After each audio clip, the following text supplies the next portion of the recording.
Pasukan Perlawanan Palestina Hamas pada Jumat 3 Oktober 2025 mengaku telah memberikan tanggapan terhadap usulan Presiden Amerika Serikat Donald Trump mengenai jalur Gaza. Mereka setuju membebaskan semua tahanan Israel, baik yang hidup maupun yang sudah meninggal.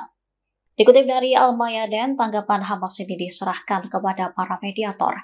Isinya juga dinilai sesuai dengan formula pertukaran yang diuraikan dalam proposal Trump. Gerakan tersebut menegaskan kesiapannya untuk segera memasuki negosiasi melalui mediator untuk membahas rincian pertukaran. Hamas juga memperbarui perjanjiannya untuk menyerahkan kendali jalur Gaza kepada Badan Teknokrat Independen Palestina. Hal ini berdasarkan konsensus nasional Palestina dan dukungan Arab dan Islam. Mereka mengaku telah melakukan konsultasi mendalam di dalam lembaga kepemimpinannya. Selain itu melakukan konsultasi luas dengan pasukan dan faksi Palestina, mediator, dan teman-teman. Tujuannya untuk mencapai posisi yang bertanggung jawab terkait usulan Trump. Namun kelompok itu menghindari isu paling krusial seperti perlucutan senjata. Mereka menegaskan tak akan melucuti senjata sebelum pendudukan Israel di Gaza berakhir. Hamas lantas mengapresiasi upaya Arab, Islam, dan internasional termasuk Trump untuk menghentikan perang di jalur Gaza.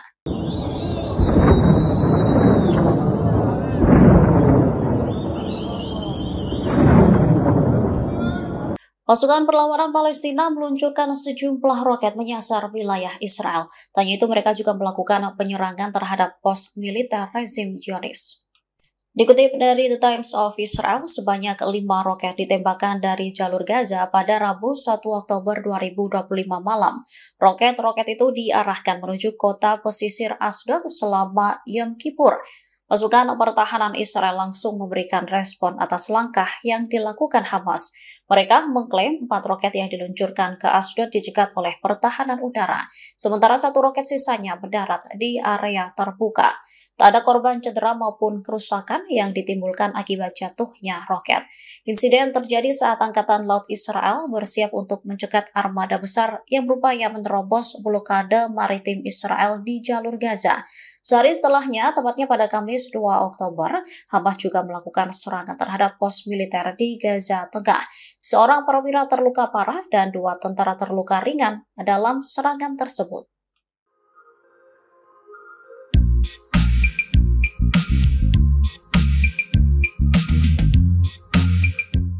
Presiden Amerika Serikat Donald Trump menyambut positif tanggapan Hamas terhadap rencana gencatan senjata di Gaza, Palestina. Perdana Menteri Israel Benjamin Netanyahu dikabarkan terkejut dengan respon Trump terhadap Hamas. Media Israel melaporkan jika Netanyahu merasa syok setelah Trump mengatakan Hamas memberi respon ke arah positif, terlebih saat Trump mendesak Israel menghentikan pemboman di Gaza. Netanyahu berupaya mengordinasikan tanggapan bersama antara Israel dan Amerika Serikat agar pernyataan Hamas tidak langsung dianggap sebagai perkembangan positif. Perdana Menteri Israel disebut masih akan membahas rencana perdamaian itu bersama kabinet dan koalisinya sebelum dibawa ke pemungutan suara di parlemen. Pemimpin oposisi Israel menyebut Netanyahu memiliki jaring pengaman politik. Artinya, partai-partai oposisi siap membentuk pemerintahan persatuan untuk memastikan kesepakatan tersebut bisa disetujui jika anggota koalisi sayap kanan menolak. Sementara permintaan Trump ke Israel untuk menghentikan pemboman di Gaza didukung keluarga para tawanan Israel. Masalahnya, mereka khawatir serangan yang terus berlanjut justru akan melukai atau membunuh para tawanan yang masih ditahan Hamas. Gelombang demonstrasi pun diperkirakan akan pecah dalam waktu kurang dari 24 jam. Mereka akan menuntut pemerintah segera menyetujui kesepakatan gencatan senjata tersebut.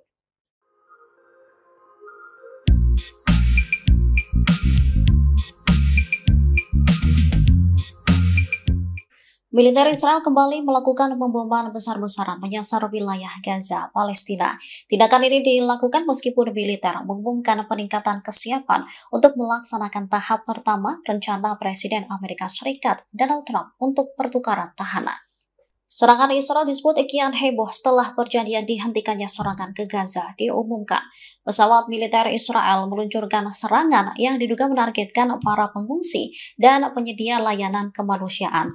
Tembakan terhadap para pengungsi dilakukan setelah Israel memperingatkan mereka untuk pergi.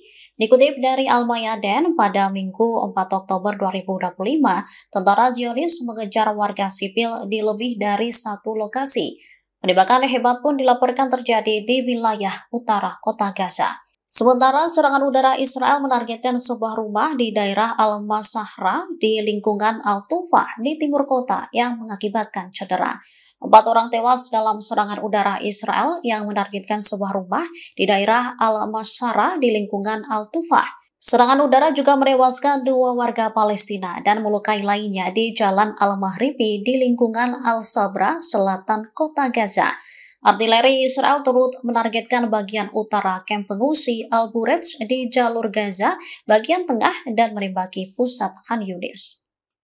Download Tribun X sekarang, menghadirkan lokal menjadi Indonesia.